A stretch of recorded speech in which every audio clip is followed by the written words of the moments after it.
For me, it's just about evolving your thinking the same way the industry is evolving. If you stay stagnant for even like 3 months right now, you are likely to miss major boats. Welcome to Securing the Future podcast with your hosts Jesse Meadors and Ramin Lamei, where we discuss the latest cutting-edge technologies and how they are affecting the security industry. This is the show where industry expertise meets in-depth discussions. Welcome, everyone. Happy New Year 2025. This is our first episode for 2025 at Securing the Future podcast. I am your host, Jesse Meadors, and with me, as always, is my trusty co-host, Ramin Lamei. What's up, guys? He hasn't changed his intro, so you're not going to expect to see it anytime soon. Well, we're excited to be back. We took a little holiday break, so our listeners who were looking for episodes in December, we did not get anything done. So we are finally back, and we're excited to kick off this year with Derek Samford. Derek and I have known each other for, I think 5 years now. And Derek is a security leader and also product security, application security leader for a lot of highly regulated industries. I'll let him talk a little bit about his background as he gets into the topic. And we're going to talk about the evolution of application security and how the landscape is really going to change into 2025. Of course, we're all hearing the hype about generative AI and how do we start adopting that properly into application security. But I think the perspective Derek's going to bring with over 25 years of experience in IT and network engineering, and then security roles all the way up now into a VP role for a large fintech company, it will really be able to help our listeners just as you're looking at how do I adopt the right tools, what's actually being effective, what works, especially in a highly regulated industry where you're going to have to be much more mindful of what you do and what you adopt and how you protect the data of your customers. Derek, welcome to the show, man. Thanks so much for joining us. Hey, thanks for having me, Jesse and Ramin. I appreciate y'all, and it's great to be here. Awesome. Derek, I guess let's dive right into the topic. And I know you wanted to walk through some of your experiences that I think give context to how you see things, but let's talk about, from your perspective, you're leading product and infrastructure security currently at a more regulated environment, but you've worked in a lot of cloud native environments, and I think that's where a lot of our listeners operate in. And so what are you seeing right now? What's your viewpoint on the landscape just currently within how you protect your applications and your digital products? Yeah, for me, I think the number one rule, and this has always been true of the industry, right? But it's making this easy to happen in an organization has become the most important thing, and that's visibility. Security engineering has always looked to find deeper visibility into the security posture and the attack surface that we're facing. And one of the things that cloud has changed is our ability to do that, both when you look at your infrastructure as service providers, whether that's AWS or Google, the ability to get deep context around your assets and infrastructure via API has really changed the landscape of what it means to consume security tools in many ways, right? When you look at many of these vendors who have changed the nature of vulnerability scanning, there's still value to agent-based scanning, but there's other approaches now. Many people who are simply scanning the storage, right? Snapshotting areas of your infrastructure, and not just in terms of vulnerabilities and attack surface scanning, but also data scanning and data security posture, data classification, managing data at scale inside of the cloud. All of these things, areas of technology you couldn't have even thought about prior to the cloud, right? If you had a data center full of servers and you wanted to know your attack surface, you were installing agents on a data center full of servers at full stop, right? So I think, and Kubernetes is the same sort of thing. You talk about cloud native, the ability, and it's even better. You have deeper context in many ways when you look at Kubernetes, and especially when you look at the way many of the tools that you leverage things like eBPF are evolving to provide like these deep application behavior insights and application posture insights that just, again, not possible in legacy tech stacks. That's interesting, Derek. You talk about legacy, right? I always think about legacy, like data center models, as you have a perimeter around your environment, right? So you can protect it through like a DMZ, you can restrict what's facing the internet. But as you move towards the cloud and more people in your environment have access, you lose that control, right? You're giving that access out, or a developer can now expose something to the internet. They can move data in a different way where, before those type of controls were more locked down. Now you're more borderless, right? So you're now trying to operate on not just one cloud, right? I'm sure there's tons of SaaS solutions that companies also use, like Workday, Salesforce, other big companies like that, or even small ones where you now have data repositories all over the place, right? And it's a very challenging job for security engineers to figure out, how do I secure all these products as the vendors on the technology side are still evolving, right? There's so many new security technologies that are out today that 2 years ago weren't the same, even the same name, or it wasn't even the same kind of, what do you call it in security, where you have like acronyms, like this is going to be a IDS, or even that. I feel like some of those are even dropped off because they're all blending together as you move towards like the cloud. I think you're seeing right now a lot of evolution in those spaces, right? I've been in the industry for, unfortunately for myself, saying it out loud, over a quarter century now, right?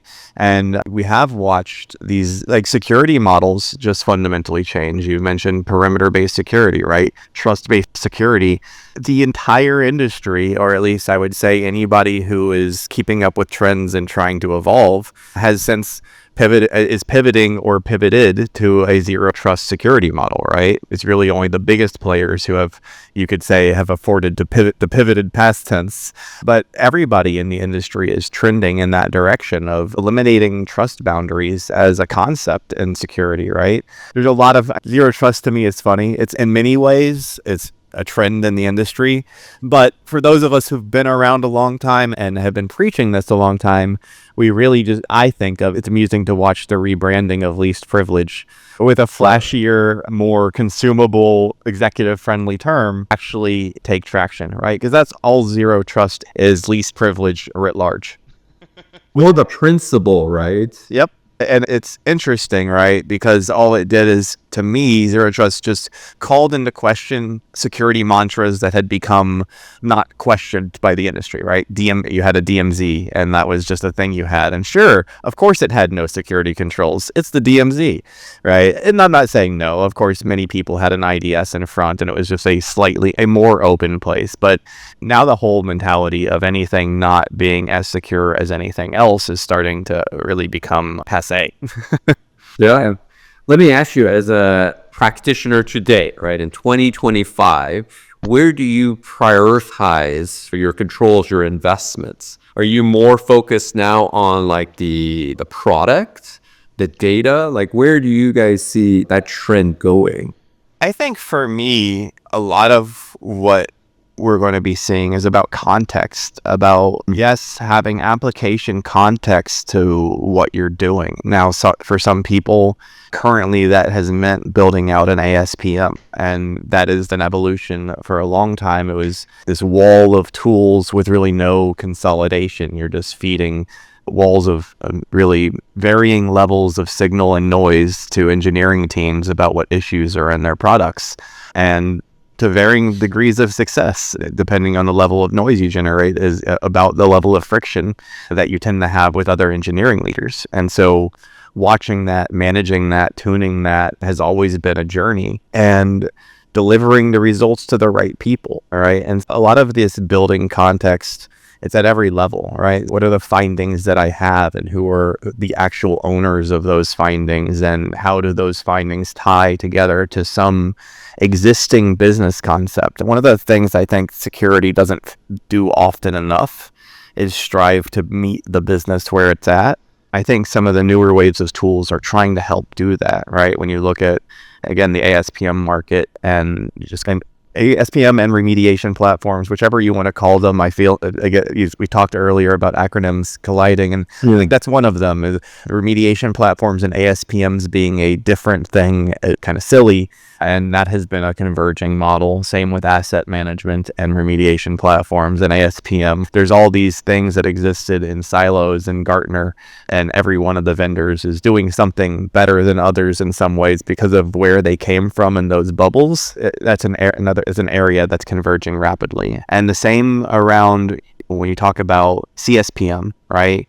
You're seeing a lot of changes. You have the gorilla in the room, Wiz, who just launched a sensor, which is pretty disruptive to the existing CSPM market. But also it makes, I think, Wiz, for probably their first time, more vulnerable outside of the space that they have made for themselves. They spent a number of years claiming an agentless framework, and now they're driving deep at the people who had built their reputation around agent-based and being embedded in the Kubernetes space. And how I don't think anybody has any idea how that'll play out, but you see a lot of evolution, I think, there in general, right? The cloud to code models that you see from, I think you see it in Sneak and you see it in Palo Alto, and a bunch of evolution in that space, both from the largest players and also the smallest, the folks like Oligo and other folks out there. None of these are people I have a relationship necessarily with, but I just watch the moves that they're making, and they are absolutely shaping a change in that space pretty strongly.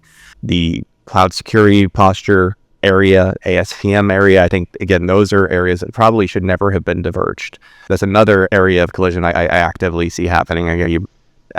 DAS just got acquired, and all these other, again, remediation platforms. Again, a lot of convergence, a lot of changes to existing acronyms that have been well defined by Gartner for a few years now that suddenly I think are very murky and with a lot of bleed through in most of those spaces. So Derek, as we look at the utilization of generative AI, the thing that's like the new cloud, right?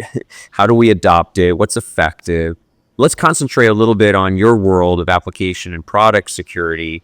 Are there some tools that you found to be effective that utilize large language models or any other form of generative AI that you're finding to be helping your team become more efficient? So this is obviously a pretty nascent space, and there's not a lot of tools I can give a verbal blessing to at this point, as we're so early in how we're looking at these things.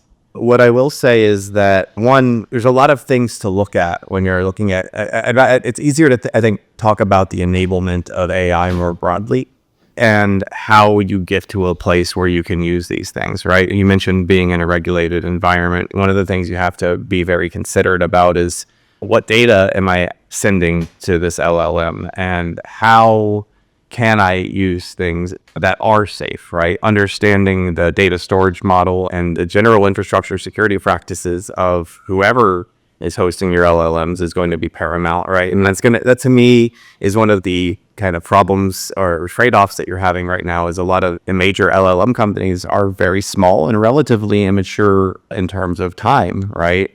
And I'm not in the side of this framework anymore, thankfully. I've been doing a lot of frameworks in my career. FedRAMP is one of them, and I would bet money that they're not quite FedRAMP high, right? I know that they have just recently gotten some government contracts, and that there's research going on within the DoD in those spaces, right? But even if you talk about even OpenAI, I don't think it's quite there, despite even the relationship with Microsoft. But you can look at, in terms of enablement, there are vendors who you probably already have become comfortable with managing your data or storage, and as long as they have commitments around training of data that you are comfortable with, like in many organizations, the comfort of training your data is zero. And that tends to be where I live. Like, there's not a lot of incentive for me to have one of these foundational companies have unrequited access to enterprise data at any company I've ever worked at, right? There's mechanisms to enable that, right? When you look at AWS Bedrock or even Microsoft Copilot, right? If you're already a heavy Microsoft shop, you already probably have trusted Microsoft with the data that we're talking about. That is probably a ship that has sailed. In that respect, enabling AI is important. But in AWS Bedrock, it's very localized, and that's more local access to models. It's not in the pipelines that would provide these other companies access to training data. You can look at those, and in terms of enabling the core technology itself. And so that's like just the first start to get there, right? How do you secure these things? How do you think about them as applications in the first place to get to the place where we are automating these use cases, of which there are a lot to wrap up to actually answer your question. The use cases I think that are the most interesting right now, right? You still have to be very careful about the applications of LLMs in terms of what you can trust them to do versus what you can't. I think that the areas that are the most promising AI threat modeling is going to be huge. And I think enabling people to get rapid, a real quick and contextual threat model without the effort that it takes right now is going to be huge. There's vendors out there that I think are leading this conversation. There is, first of all, there's I think it's called Stride GPT, which is an open source model out there that is specifically focused on this, which I think is really cool. Urius Risk, who are really interesting vendor to me in the threat modeling space. They're driving AI threat modeling from two perspectives. They have a classic chat with the security engineer AI threat modeling capability they've introduced recently. I haven't played with this. It's just, I pay a lot of attention to the industry. They introduced something that's a security design review via AI. So it watches Jira and enriches tickets where there might be risks, which I think this kind of automated secure design review as things are passed through your work management system, I think that's going to be huge. General AI, I would say AI security enrichment, whether that's into a number of places, whether that's your Jira tickets acting as like a commenter, code acting as a code security reviewer, right? AWS QDev just released the ability to do code reviews and unit tests driven through QDev. And that's a level of code enrichment and PR enrichment, right? And then finally, probably AI assisted remediation, right? Especially in terms of things like SaaS remediation, that I think most SaaS type vendors are likely to have answers to that rapidly. And I think that you're also going to see a lot of people driving custom grown things based on whatever RAG kind of system that they're building on their own for their code base, whether that's Copilot or something homegrown or QDev or whatever else that may be, right? It's interesting, Derek. The way I look at AI in the workplace today is I break it down into two buckets, right? And I generally have these conversations with smaller companies under 500 employees where they're asking a lot of questions where they don't know, right? They need a lot of education to understand what these things are, what are the risks, and then how could they think about an approach. But generally, it falls into two buckets. One bucket is around users, right? How are users allowed to use these tools and capabilities to do their job? So that's one bucket, right? And I think we covered that in the past, so I won't go too far in that one. Then you have, to your point, the more automated functions you can either embed into your products where it can enrich your functionality and features, or you can help automate and maintain and make some of the operational functions smoother and less expensive, right? And imagine patching today. If you have a person patching, that's very expensive, time consuming, and it's a very mindless kind of work, but it's very necessary. AI would be wonderful, things like that in the future as those models evolve and they become better. It makes sense to use them there. But typically the companies that we interact with, they ask the question of, how do I control the LLM? Who has the data, right? And it immediately turns into a data security conversation. Once you start talking about my data, it stops being an AI conversation because AI is just another capability at the end of the day. Then it's who owns that data? Who's going to be managing that data? Does that data stay on-prem? Does that data leave here? And that's where the risk really comes in for a lot of companies, especially bigger companies, right? In the more regulated space, you don't want that data to leave, right? All these capabilities, whether it's a security company or others are going to be creating, they're now challenged because they have to support these data privacy tech models as well. They now have to offer their technology more client side versus just throw it in the cloud and everyone pumps their data in there.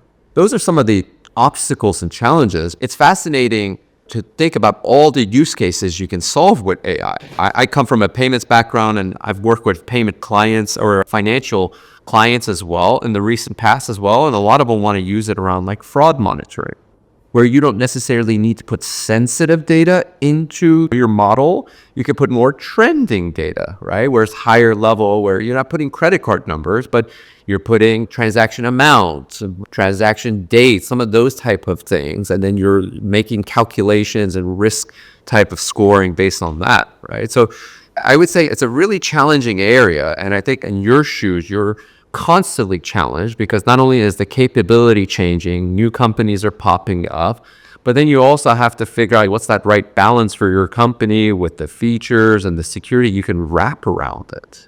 Yeah, I mentioned AWS Bedrock. Right, we are a relatively AWS native shop, and so one of the things for us is being very comfortable with AWS's shared chart And Bedrock is also not sending its data out, to your point, keeps things local, not to act as an advertisement.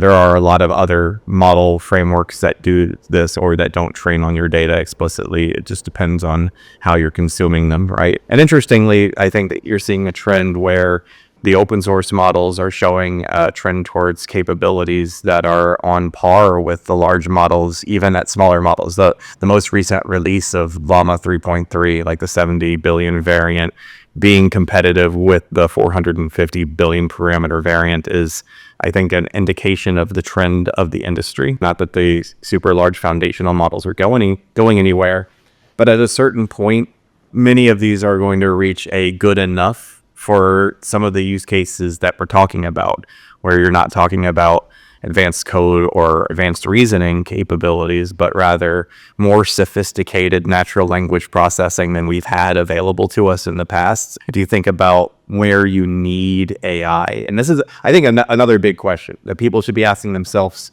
Where should I use AI versus a traditional coding solution? And maybe you develop that with AI, but where like AI is challenging for many aspects. The data privacy aspect is one of them, right? But as a capability, AI is effectively just injecting raw, untrusted input into whatever point of your software pipeline that you're talking about. And you have to consider AI as raw, untrusted user input. That's the only way I've been able to wrap my head around securing it as a model, is treating it like it doesn't exist in terms of any security controls or guidelines that you give it. You have to pretend those prompts that you've told it are going to be subverted. There's just no other option but to assume subversion of an LLM, given its current capabilities. I have yet to meet a prompt I couldn't jailbreak, and I don't know anybody who's relatively advanced in the AI security space who wouldn't say the same. Bishop Fox just released some tools to help auto-generate this stuff. There's a bunch of other tooling out there. I think they're not the only ones, but right now, the capabilities to defend these things are pretty slim. I think this is an interesting space too. I think this is going to be like an industry that dies within itself. It's going to pop up as part of the hype bubble and likely eventually fall off as these, but effectively we're getting LLM firewalls. And eventually I think that providers of these models and the models themselves are going to implement guardrails within them in one way or the other, whether they are their own. Llama Guard is an example of this. LLMs to protect LLMs. But even those, again, you still get to this place where it's not inherently possible to trust that you can't subvert these things through sophisticated prompting to redirect their behaviors.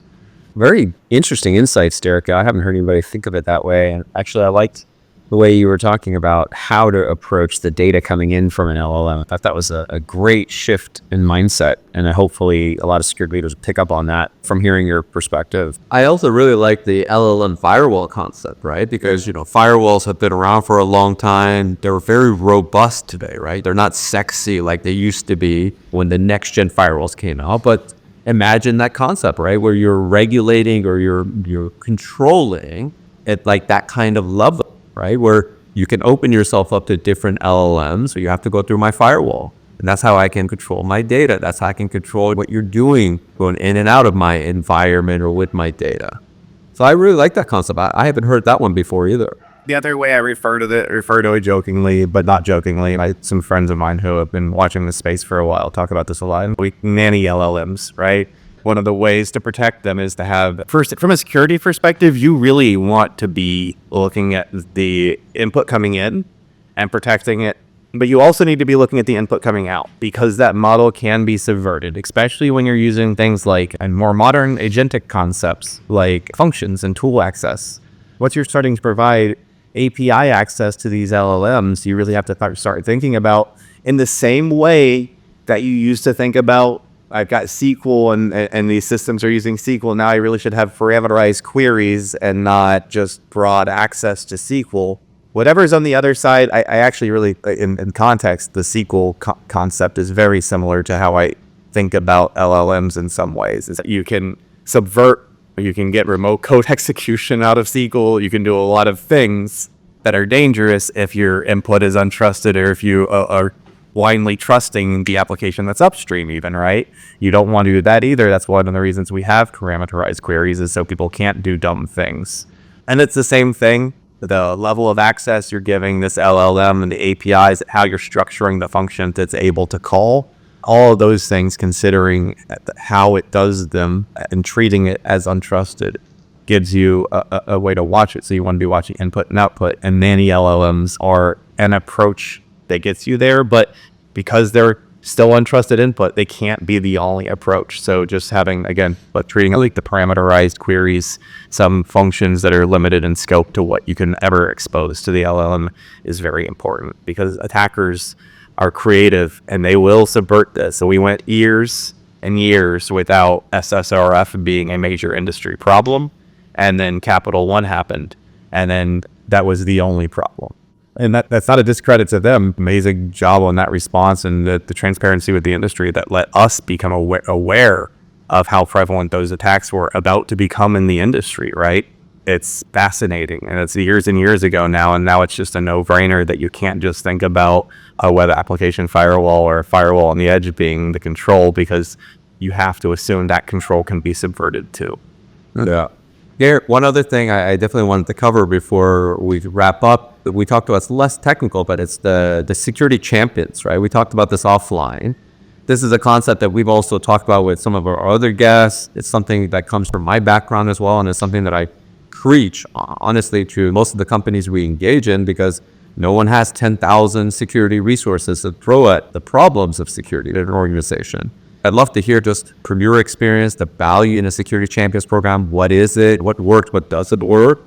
Yeah, I'm very passionate about organizations striving and having security champions programs. I think, one, I don't think the engineer on the receiving end of a finding in our industry has often been treated with the respect they deserve.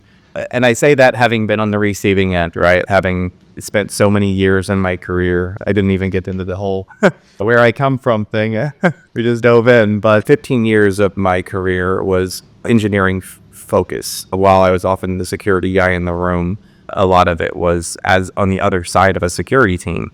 And it was often just a blind finding dropped in the night without a lot of good ability to get context. And they were a very busy and understaffed team for much of my career because of the time frame of what that we're talking about. The security teams over time got more and more resourced, but early on that it was often somebody who was just desperately trying to get people to secure something that at a larger company. And so I walked away from that with empathy. That's one of the things that I think about a lot. And security champions allow you to build an empathetic muscle inside of security by giving voice to the people who are actually doing the work. And they provide, I treat them like a security satellite. I think that if you're doing it right, you're providing them tools and capabilities to offload work from the core of the security team and provide escalation points for when you really need to be involved in the room. And they act as a general force multiplier without needing to expand your workforce explicitly. I think that if you're smart about running them as a security leader, you're treating it in a way that those security champions are rewarded by their leadership for being part of the program. That's one is critical. It can't be an albatross. If it's an albatross, then you're already losing an ally before you've gained them, because if they resent the program, then it's going to be a problem for you. So that's a big piece of that, pushing the training and awareness to them, but also giving them line of sight to things that are coming and a voice in preventing stupid decisions. Security champions are your best ally in stopping yourself from making decisions as a leader that will burn you politically. Because it's easy to do that security, especially the more senior you get. You can offhandedly say something to an engineering manager that has a really bad repercussion. Maybe you say, hey, I want to disable this feature in these contexts. And they walk away with, I want to disable this feature. And now you later on, I've had this happen to me where a miscommunication and was stopped by a security champion because they knew me and we had a relationship and guidance from this previously. And they're like, I don't think that's what Derek meant. And so they asked me, and in fact, it was not what it meant. And the security champions help me. And the same thing, like with standards review, like letting security champions know a standard is coming. And if anybody is interested and has a vested interest in a subject, that they can review and provide feedback. I have a broader audience than I think many security leaders like to have and their standards reviews. But on the other hand, as a result, oftentimes on the other side of that, I tend to have more engagement. I think that building a muscle in the organization that is both driving an understanding of where you're going and where you are and security, but also providing a voice back, not treating your security champions as a megaphone, but like an actual open communication line is one of the keys to success of the program, regardless of how you're structuring it or what your priorities are. Maybe your priority is to get a level of base maturity in your organization, or maybe your priority is to accelerate security reviews, or whatever your reasoning that first causes you to drive security champions program. Because everybody's got to have something, I believe, or at least I think they should. You should have a look. If you just launch a security champions program without an outcome in mind, you might stumble trying to provide momentum and engagement. Whereas if you enter, I like threat models, you will own the threat model for your application. Enjoy, we'll review, we'll share, but you will own the threat model for your application. By doing that, you get them to think about the threat and the design. You have them thinking about security before it ever hits the security team. And you provide a call to action with an intrinsic artifact of value that anybody following a control framework, SSDF, almost every control framework nowadays asks for threat modeling. Thankfully, it's no longer me ranting in a corner of an industry with a bunch of other people, but it's an accepted trend, which is nice, right? I think, and not to say that I'm invented by any means or was there's a lot of people who built that movement I latched onto, but it's nice having seen in the past few years it really become mainstream and adopted by NIST and other significant frameworks.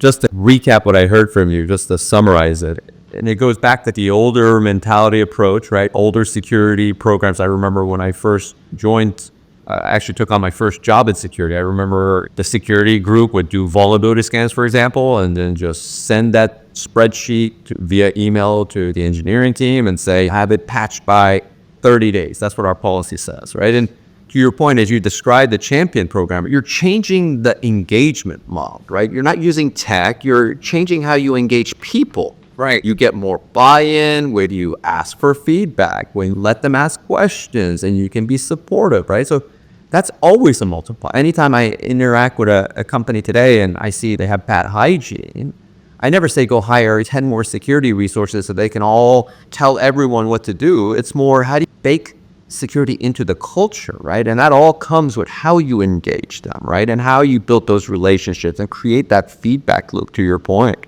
100% technology can help security. It's a requirement. We need many of these controls, but at its core, at the beginning, security is a people problem. It's in how you write the software. It's in how you configure the software. It's how you configure your infrastructure. It's in how you respond to strange questions on the phone. It's in what emails you respond and click to. It's a people problem at its core that's driven by good behaviors. And one of the things I think a lot of psychology has shown us over the years is that beating people with sticks does not encourage good behaviors. It doesn't drive change, and it doesn't get buy-in and engagement. What does is provide people a voice. Absolutely. Giving ownership too, right? That's a big part of security championing, is giving ownership. We all want more ownership, whether we like it or not sometimes, right? We like to have that feeling that we own it. And even with the hard work that comes along with that sometimes, or the uncomfortable, you feel a sense of pride and mission when you're more involved. And so that can shift an organization. I've literally talked to security leaders that the majority of the roles they've been in are smaller companies, of course. They've maybe built no security team, but they've just built security champions, and it was enough to get what needed to be done in their organization and stay compliant, and they didn't have any issues. Now, this is a great conversation, Derek. Like, you really brought some super insights into kind of how to think about the evolutions that are happening and the cross and convergences of different tool sets that I think we just have to constantly maybe step back for a moment and look at the landscape versus going back to the old mindsets that are very linear, and things now are just crossing over so much, and there's redefining of how to look at things on almost like monthly basis, I feel like, maybe daily sometimes, right? So it's just be flexible, be able to shift the way you think, and be open to new ideas and perspectives. And I think you've adopted those so well, but you've also tested what works and what doesn't, and then validate what works for your organization based on the context that you bring to the problem that you're solving. So it was great. Thanks so much for joining us on our show today. We really enjoyed it, and we'll have to have you on for maybe a second episode, like part 2. I think it would be really fun. A year later, look at where we are after we talked about this in 2025. That sounds great. Absolutely. Thank you for having me, Jesse and Ramin. It was a really interesting conversation. I had a lot of fun with it. And yeah, I think you nailed the summarization of it. For me, it's just about evolving your thinking the same way the industry is evolving. If you stay stagnant for even like 3 months right now, you are likely to miss major boats. Yeah, you can tell you stay on top of the updates, the news, the research, and I think that's healthy for every security leader. You have to, otherwise you get left behind. So yeah, great way to set the first of the year out and also set some great examples as a leader, how you do things.